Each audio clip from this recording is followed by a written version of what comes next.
Hi, good afternoon. Welcome to the Marketplace. My name is Darryl Kwao. Coming up this afternoon, calls on Public Utilities Regulatory Commission to reduce electricity tariffs intensify. This amidst the coronavirus pandemic. Also coming up, Ghana Ports and Harbours Authority touts a paperless system to help reduce large number of freight forwarders at the ports to clear goods during this lockdown. We hear from the GPHA. And civil society organizations urging Ministry of Finance to halt plans to draw down on the Heritage Fund and seek alternative fiscal measures to address the impact of COVID-19.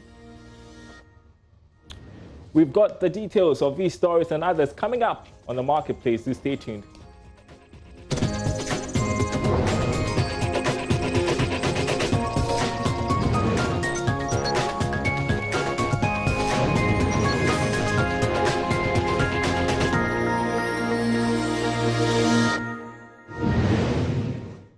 Welcome back to our program this afternoon. We begin with a story to do with civil society organizations warning government against dipping hands in the Heritage Fund. So, as the Finance Minister, Ken Ofori-Atta, considers his options on where to find money to fight the outbreak of the coronavirus, the Natural Resource Governance Institute and other civil society organizations have called on Parliament not to approve his proposal to amend the Petroleum Revenue Management Act to allow government to draw down from the Ghana Heritage Fund. According to them, the proposal, though legal, is questionable and has the potential to trigger government's appetite for borrowing against the sinking fund to the disadvantage of the constitutionally mandated contingency fund established for the purposes of helping government mitigate the impact of unanticipated fiscal imbalances. There's more in this report. After Ghana recorded over 100 cases of the coronavirus, the Finance Minister went to Parliament, proposed that the House allow him to invoke Section 23 of the Petroleum Revenue Management Act 2011, Act 815 as amended, to lower the cap on the Ghana Stabilization Fund from the current $300 million to $100 million. He also proposed to amend the PRMA to allow for withdrawal from the estimated $591.1 million in the Ghana Heritage Fund to undertake urgent expenditures in relation to the coronavirus pandemic. This, the NRGI and other CSOs said, would have serious implications on petroleum revenue management in particular and fiscal governance in general during and post the pandemic. In a statement, the NRGI said, failure to consistently provide needed earmarked funds is the reason why we have been hit so hard by this crisis. If successive governments had adhered religiously to the requirements of the law, we should not have been having difficulty mitigating the economic impact of the present crisis. They stated that in the absence of a clear plan to the people of Ghana on how this proposal would roll out and when the proposed cap will be restored to its original threshold, there's no guarantee that the excess amounts beyond the proposed lower capping threshold of $100 million of the Stabilization Fund will be sent into the sinking fund for debt servicing purposes rather than into the contingency fund to finance government's proposed coronavirus alleviation program. This state of affairs, the CSOs are of the view, shows clearly the government's narrow understanding of the savings in the Ghana Stabilization Fund. Meanwhile, they also stated that as the government seeks rapid financial facilities from the World Bank, they expect that the processes for contracting and utilization of these funds will be transparent and must prioritize the poor, vulnerable businesses in the informal sector, primary health care providers, and especially target women and persons with disabilities. More importantly, NRGI and other CSOs asked Parliament to ensure that all legislative amendments requested by the ministry have a transitional and temporal period and provision after which the original laws amended come back into force.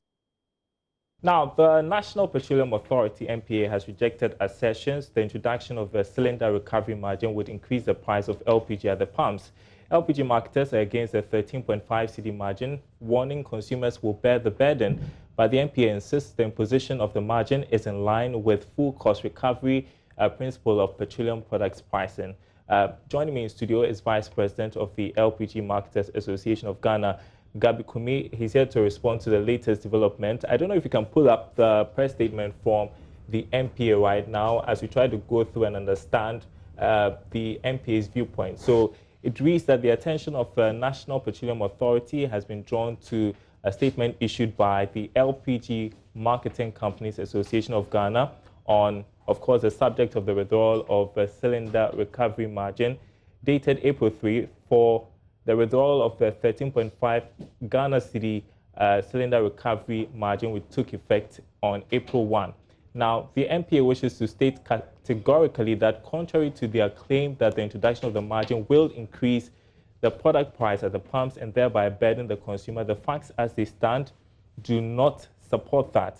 Now, it says per our projection for this very pricing window, consumers are expected to enjoy a price reduction of about 11.56%, even with the introduction of the cylinder recovery margin. These projections were made before the decision to introduce the cylinder recovery margin. It goes on to say it is important to state that under the cylinder recirculation model, LPG cylinders will be procured, owned, branded, and maintained by the oil marketing companies and LPG marketing companies.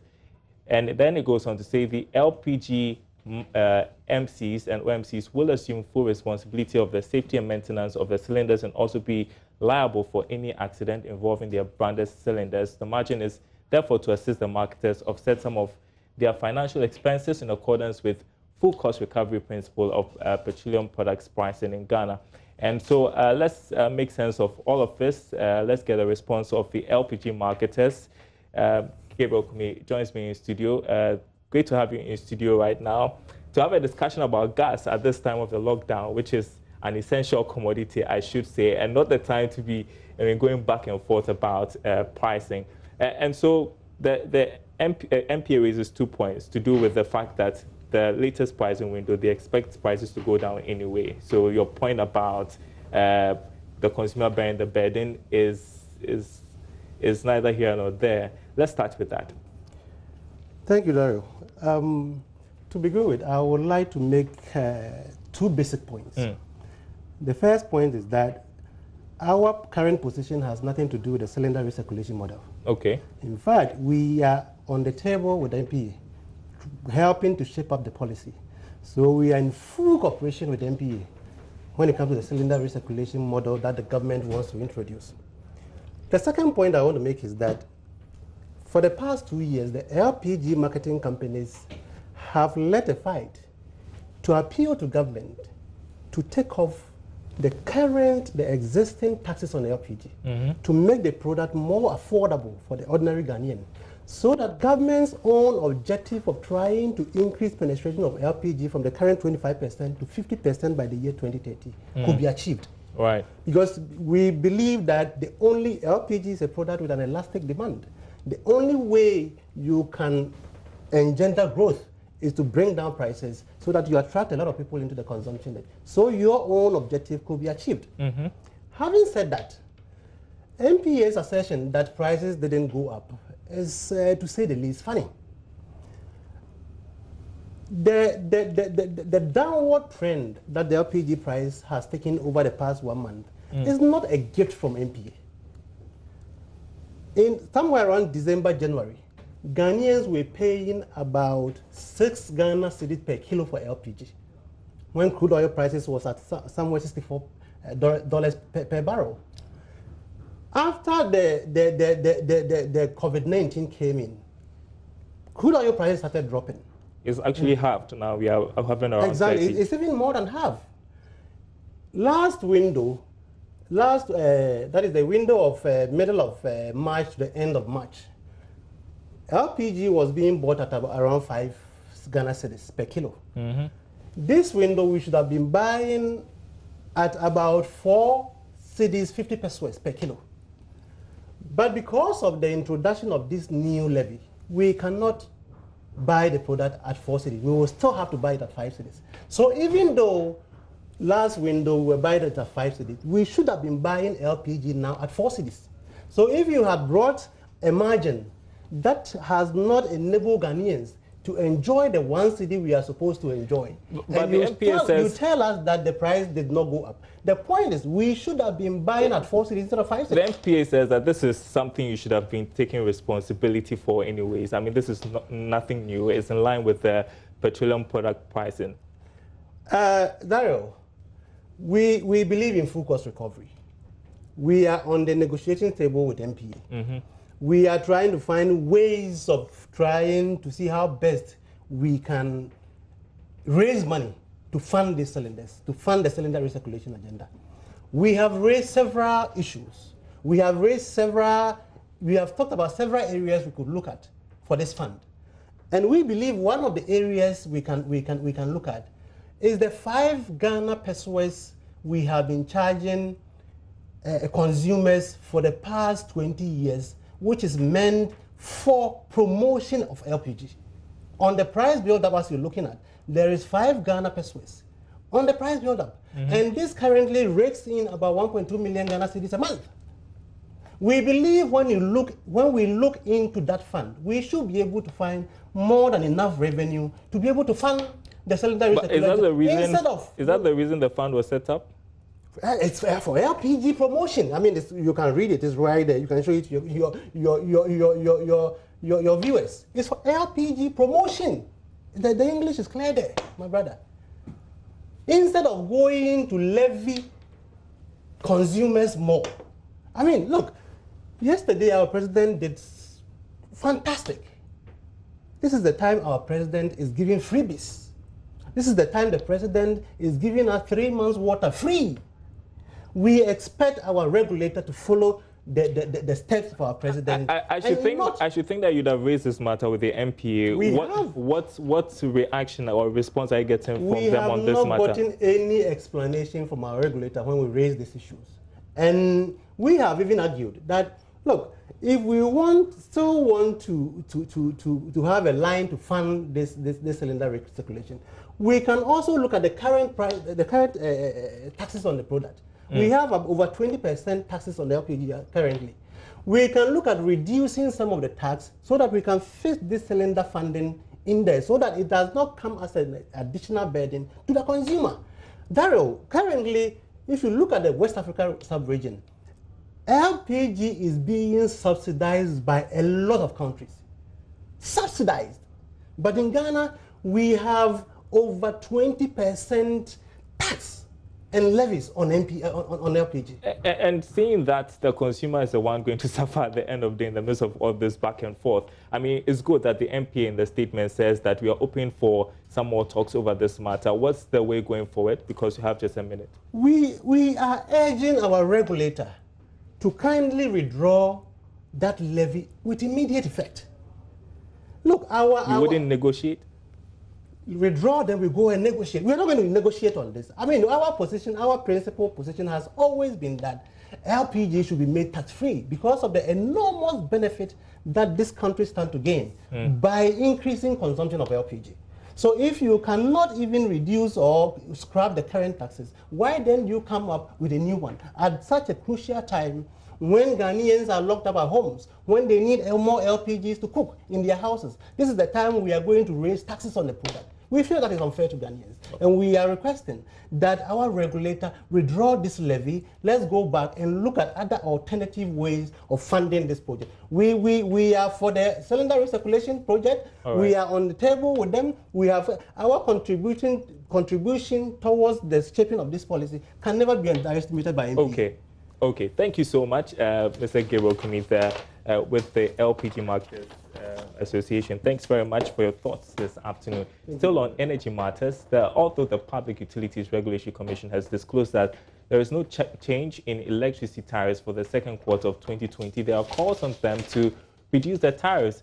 The call to reduce the cost of power comes as some businesses close down and others send workers home in the wake of the spread of the coronavirus. Ghana has so far recorded 214 cases. But are these calls justified? There's more in the following Business Desk report by Northern Aboagye-Wiafe. For a reduction in tariffs is to see a review in electricity tariffs for all classes of users to reflect the current cost of generation in the electricity power mix. This is in light of the falling prices in the key inputs, which is fuel, for power generation on the world market, which makes it fair and reasonable for the Public Utilities Regulatory Commission, PURC, to consider the immediate review to give relief to businesses and all users. Data available to Joy Business shows from last review of tariffs, which took effect from July 1st, 2019, the Commission made their tariff determination based on some key assumptions, including the price of crude on the international market, which have changed substantially. With respect to natural gas and heavy fuel oil as fuel for the generation of electricity for the 2019-2020 tariff period, the Commission approved a $6.08 million British thermal unit as the weighted average delivered price of gas and $390 per metric ton for heavy fuel oil. This has now seen a drastic fall in demand. The current price for natural gas has fallen from $6.07 million British thermal unit in July 2019 to about $1.8 million British thermal unit as of today.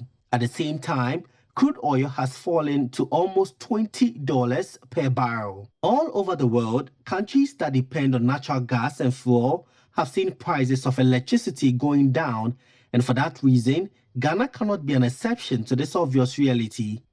As it has always been the case for tariff review in Ghana, whereby utility providers submit proposals to the PURC for upward review, today, consumers of electricity in Ghana deserve a reduction, hence the call on the Commission to act in the interest of electricity consumers and review prices down.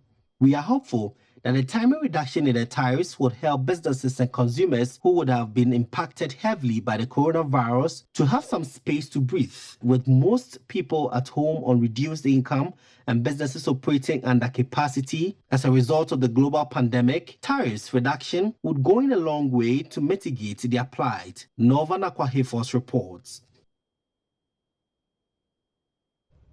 All right, joining us on the phone line is coordinator of CATS, Aboagye-Wiafe, for some thoughts on this matter.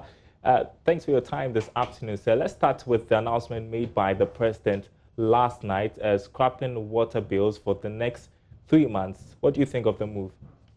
I think it's a very good move, but I think Ghanaians were also expecting if the president would have done something on the electricity tariffs. But I think that would have been costly to the country, to the public purse. And so I think what the president has done is, it's a very good move. But there's also a feeling that the total, how many Ghanaians rely upon Ghana Water Company's water, that's also another issue. We need to be able to ensure that we have water penetration is very, very extensive across the country than the current threshold of about 30%. Okay, tell you what, when you mentioned electricity bills, a couple of people in the studio nodded. I guess it's what people expect, that the electricity bills would also be scrapped. Now we understand that the PRC is maintaining the current rates. What do you think about that, the fact that we are not seeing any reduction? Because we are seeing things change around us, the major determinants around the world, but we are still maintaining our electricity prices. I think the PRC is like a court. Court only acts when people petition the court. As we have known in this country, anytime there is an upward review of tariffs, the power producers are the ones who go to PURC and request for tariff increase.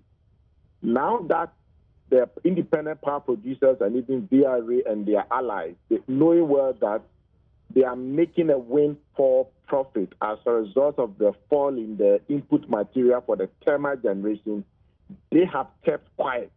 And so for now that we have submitted a petition to the PURC, a proposal to PURC, requesting the PURC to review tariffs, I think that it's very legitimate and reasonable that PRC considers our proposal as timely, so that it can review tariffs, not even having to wait to the next reviewed month, which is July 1st. I think PRC can do so, and then Ghanaians can have a downward review in tariffs by 1st of May. Tell me a bit more about the arguments you raised in that proposal to the PRC. So the argument is very simple and straightforward. We know that about 2/3 of our power mix comes from thermal sources, and thermal generation uses crude oil and gas. And the price of these input materials have come down so drastically that the previous adjustment that they did based upon the 6.07 NBTU and then the $350 for HFO are no longer valid. If you can see, for example, when you go to the pump, the price we pay for fuel has been going down every week. Why? This is simply because tariffs, crude oil prices have gone down. And so you see the MPA is always asking the OMCs to reflect the prices based upon the fall in crude oil prices. But we are not seeing this. And I remember very much in the past, PRC wished to say that, electricity prices are going up because of the rising crude oil prices. And now that crude oil prices have come down, if you look at even the rate that they used at the time that they did the review in July 2019, crude oil price was around 85 or so. And now we have come down about between 28 and 32. Right. And it's very, very substantial that PRC considers this as a key factor in reducing the tariff for consumers. Just one quick question before we end this conversation. And so if the PRC is not reducing prices, do you want government to step in? Can government step in? And if they can't totally scrap the electricity bills, what can they do really? I think per the law, it's not the government as the presidency or the minister that can ask tariffs to be reviewed. PRC is an independent commission, and which is guided by its own act. And I think that the evidence that we have submitted to the commission is very, very legitimate, fair, and reasonable. In fact, Ghanaians will be very, very surprised if PRC keeps to this the current poster. Okay. Let's see how it goes. Thanks very much, Mr. Aboagye-Wiafe of CATS, for your thoughts there. Now, the Ghana Ports and Harbours Authority has assured that the paperless clearing system at the ports is to support all forms of clearance in order to reduce numbers of freight forwarders or clearing agents. According to the authority, importers can sit at the comfort of their offices or homes during this lockdown period to transact business and get their goods cleared. General Manager in charge of Marketing and Corporate Affairs, Esther J.B. Donko, who spoke to Joy Business, said the initiative is making gains with automation at the ports. So we have made some gains, and we are just supposed to, consolidate the gains and improve upon the little areas that are there. So, yes, paperless, I will always say, was successful, because if you look at the level of automation and even taking GPHA as an example, if you look at the level of automation we're able to reach with our activities in the delivery chain, I can only say that it was successful, because before then people have to queue a lot before they can get our invoices. And then when we did the paperless, now today they sit in the comfort of their offices, they request on the GCNet interface for an invoice, and then within 3 minutes invoice is sent back to that interface, and they are able to know how much they have to pay. They go to bank, pay. They don't have to come to us. They go to the EcoBank and agree that we have. They pay, and then they are scheduled to come for their cargo. So obviously for us it's been successful, and I think the whole port community attests to that. And that's the marketplace this afternoon. More news on our website, myjoyonline.com/business. My name is Darryl Kwao. Thanks for watching. Remember to stay at home, stay safe. Goodbye.